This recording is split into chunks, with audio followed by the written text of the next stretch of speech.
अफीम पट्टा वितरण में नारकोटिक्स विभाग पात्र किसानों के पट्टों की सूची सार्वजनिक नहीं कर रहा है, जिससे भ्रष्टाचार को बढ़ावा मिल रहा है। अफीम काश्तकार से दलाल पट्टा दिलवाने के नाम पर बड़ी रकम वसूल रहे हैं। दीपावली के बाद जारी होने वाले पट्टों को अभी से दलाली शुरू हो गई है।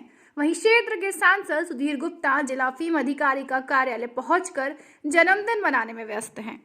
प्रदेश कांग्रेस महामंत्री श्यामलाल जोगचंद्र ने आरोप लगाते हुए बताया कि किन किसानों को पट्टा वितरण हुआ है या क्यों काटा गया है, कौन किसान पात्र है और किस किसान का पट्टा सीपीएस में गया है, ये किसान को पता नहीं चल रहा है। वह दलालों के चक्कर लगा रहे हैं। पट्टा वितरण की सूची सार्वजनिक नहीं की जाकर दलाल पट्टा दिलवाने के नाम पर या कटा पट्टा बहाल करने के नाम पर किसानों से बड़ी राशि वसूल रहे हैं। जोगचंद्र ने आरोप लगाया, सीपीएस पद्धति से अफीम बोने वाले किसानों से यह भी शपथ पत्र कराया जा रहा है कि 5 वर्षों तक सीपीएस में ही पट्टा बोऊंगा। ये शपथ पत्र करवा कर किसानों के हाथ कटवाए जा रहे हैं व उनका शोषण किया जा रहा है। यहाँ तक कि सीपीएस वाले किसानों से 5 वर्ष तक का लाइसेंस शुल्क भी एक साथ लिया जा रहा है। ऐसा आज़ादी के बाद कभी नहीं हुआ। गत वर्ष जो सीपीएस में पट्टे बोए गए थे, उनकी भी सूची अभी तक सार्वजनिक नहीं की जाकर वसूली की जा रही है।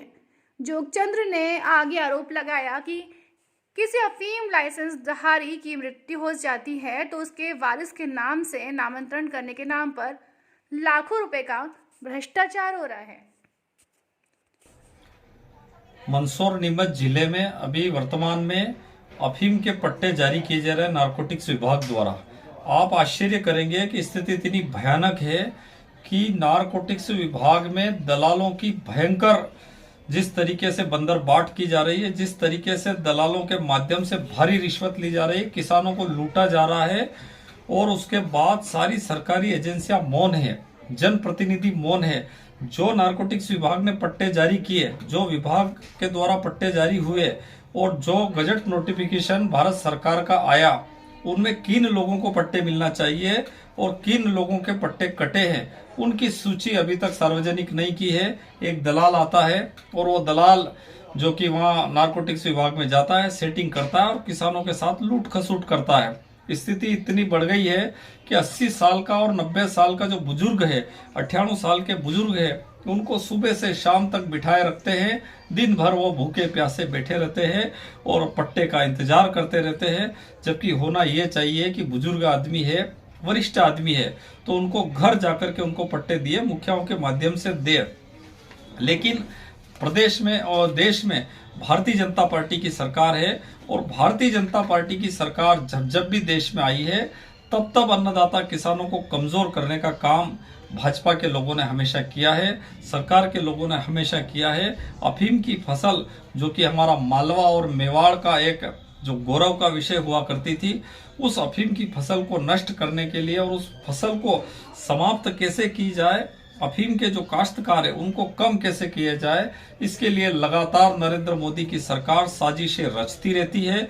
उन्होंने अभी सीपीएस के माध्यम से जो साजिश रची है कि सीपीएस में चीरा नहीं लगाना और अफीम का जो है बिना चीरा के उनको देना, इस तरीके की साजिश रची है।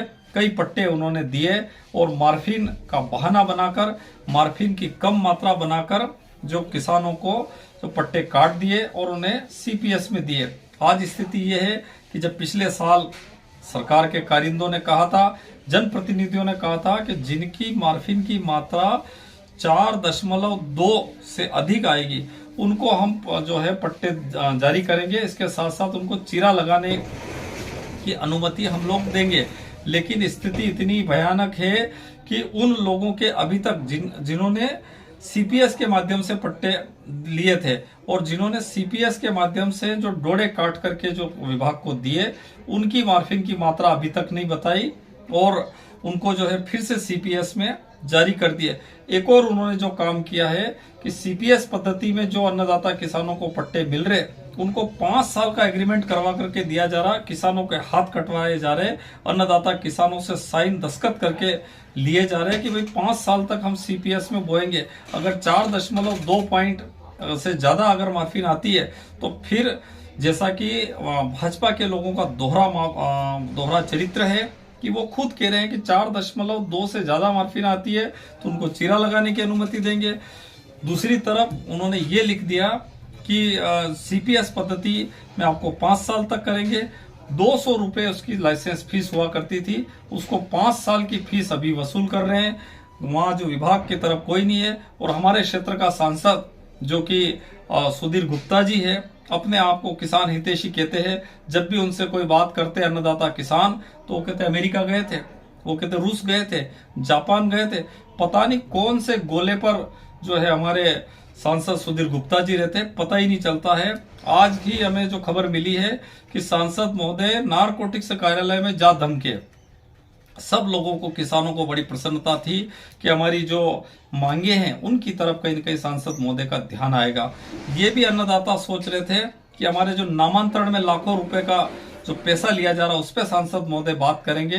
नामांतरण की स्थिति ये है कि जो व्यक्ति जिनका लाइसेंस है, अगर उनकी मृत्यु हो जाती है और उनके बेटे के नाम पे, वारिस के नाम पर अगर किसी का नामांतरण किया जाता है तो उससे लाखों रुपए वसूल किए जा रहे हैं। तो लोगों को बड़ी उम्मीद थी, लेकिन जैसे सांसद महोदय आए, एक अच्छा सा मिठाई का डिब्बा लेकर के आए और वहां जो एक नारकोटिक्स अधिकारी है उनका जन्मदिन था, तो उनके मुंह में जो वो दे करके जो मिठाई का जो पूरा का पूरा पेड़ा उनके दे करके कहा हैप्पी बर्थडे टू यू। मतलब इस तरीके से माननीय सांसद महोदय किसानों का, मजदूरों का, गरीबों का मजाक उड़ाते हैं।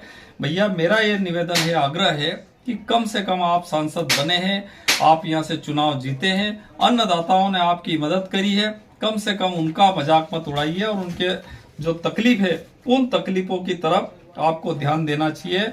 और मैं आपके माध्यम से ये अनुरोध करना चाहता हूं कि सारे अन्नदाता किसानों को ये तैयारी कर ले कि कहीं पर भी कोई रिश्वत देने की जरूरत नहीं है। पता नहीं भाजपा के लोग किस तरीके से ये जो बंदर बाट कर रहे हैं, इसको रोक लगाने के लिए हम सब लोगों को मिलकर के आगे आना पड़ेगा। जय हिंद, जय भारत।